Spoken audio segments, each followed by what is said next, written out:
Hello everyone, welcome to the channel lap of law. जय हिंद। आज हम स्टार्ट करने वाले हैं सेक्शन नंबर 19। आगे पहले कवर कर चुके हैं हम 22 तक सेक्शन कवर कर चुके हैं, लेकिन जो 19 सेक्शन है वो हमारी कॉन्टिन्यूटी ब्रेक कर रहा था, इसलिए इस सेक्शन को अलग से पढ़ा जा रहा है। क्यों? क्योंकि जो है इसमें इफ़ेक्ट्स बताए गए हैं। एक, अगर एग्रीमेंट विदाउट फ्री कंसेंट है तो उसके इफ़ेक्ट्स बताए गए हैं। अगर हमारी कंसेंट फ्री नहीं है तो उस एग्रीमेंट पे, उस कॉन्ट्रैक्ट पे क्या असर होगा, क्या इफ़ेक्ट पड़ेगा। ये हमें सेक्शन नंबर 19 में बताया गया है। Voidability of agreements without free consent when consent to an agreement is caused by coercion. Coercion हमने लास्ट वीडियो में पढ़ा था क्या होता है। ज़बरदस्ती होता है कोerसन, फ्रॉड होता है धोखेबाजी, और मिस रिप्रेजेंटेशन गलत दिखाना। The agreement is a contract voidable at the option of the party whose contract was so caused। इसमें ये बताया गया है voidable क्या होता है, zero in the eyes of law. मतलब void होता है zero in the eyes of law. ऐसा किया जा सकता है अगर एक पार्टी चाहे जिसकी कंसेंट को जिसकी कंसेंट प्रभावित हुई थी, कॉज्ड हुई थी इन सब चीजों से। A party to a contract whose consent was caused by fraud or misrepresentation may, if he thinks fit, insist that the contract shall be performed and that he shall be put in the position in which he would have been if the representation made had been true।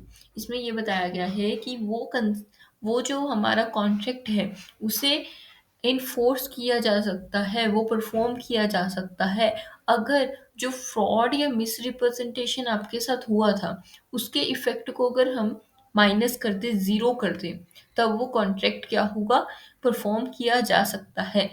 अगर वो fraud होता ही नहीं, अगर उस position पे हम ला दें या फिर जो भी हमें गलत दिखाया गया है वो सही हो, वैसा सही कर दिया जाए, तब वो जो कॉन्ट्रैक्ट है वो सही, मतलब परफॉर्म किया जा सकता है, उसे मान्यता होगी।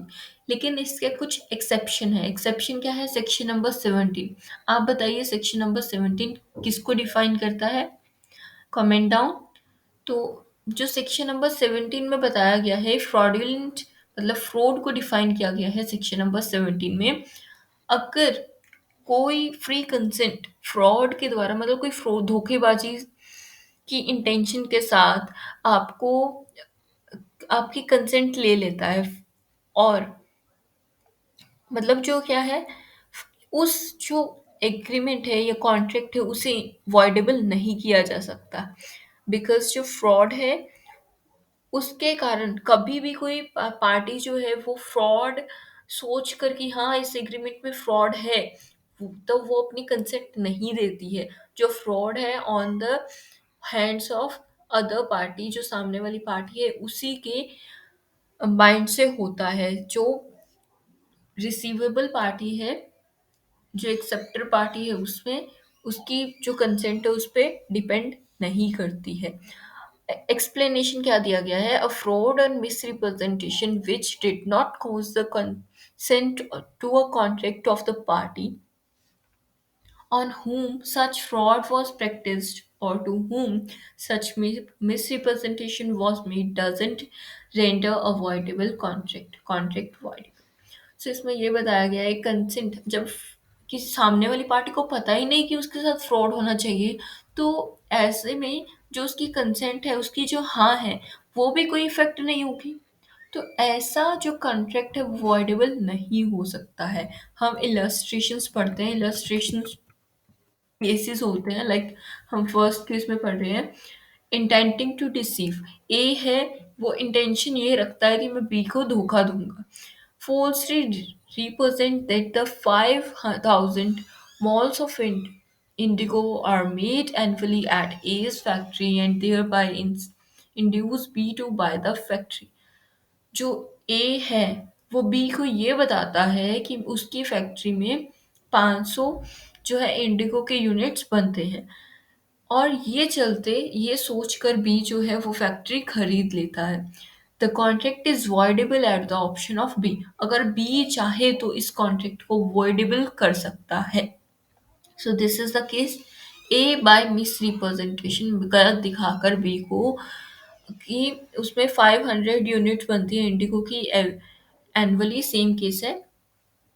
B examines the accounts of the factory that shows only 400 units of indigo have been made. B जो है accounts check करता है। The contract is not voidable on the account of misrepresentation. अगर बी ने वो चेक कर लिया कि सिर्फ 4000 यूनिट्स ही बन रहा है, उसके बाद अगर बी जो है फैक्ट्री खरीदता है, तो इस पे क्या है, कोई वॉइडेबल नहीं होगा, क्योंकि बी ने ए ने मिस रिप्रेजेंट किया, क्योंकि बी ने अपनी सेटिस्फेक्शन के लिए जो अकाउंट्स थे फैक्ट्री के वो चेक किए थे। ठीक है, so this is the case. आगे इसका सब सेक्शन है, section 19A। Power to set aside contract induced by undue influence when consent to a agreement is caused by undue influence। अगर कोई कंसेंट, हाँ मैंने बोला, लेकिन वो किसके द्वारा अनड्यू इन्फ्लुएंस थी, किसी के द्वारा प्रभावित थी। The agreement is a contract voidable at the option of parties whose consent was so। अगर मेरी हाँ जो है वो इफेक्ट हो रही है किसी के प्रभाव में आकर, अनड्यू गलत प्रभाव में आकर, तो वो क्या होगा, वॉइडेबल होगा। अगर मैं चाहूँ तो उसे वॉइडेबल कर सकती हूँ। एनी एनी सच कॉन्ट्रैक्ट में B set aside either absolutely or if the party was entitled to avoid it has received any benefit, therefore such terms and condition as to the court may seem just। so हम illustration देखते हैं, ज़्यादा समझ आएगा। A's son has forged B's name on to a promissory name note. A का जो बेटा है उसने बी का नाम लिखा एक प्रोमिसरी नोट पे।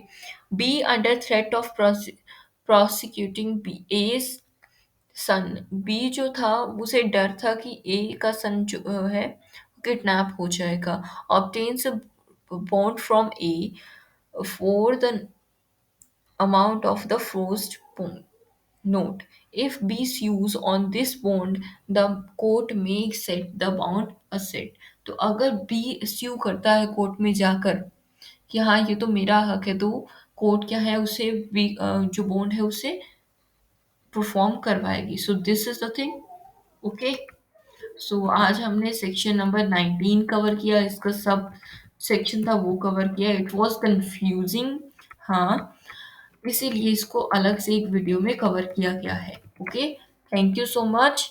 I hope you understand that concept and happy learning. जय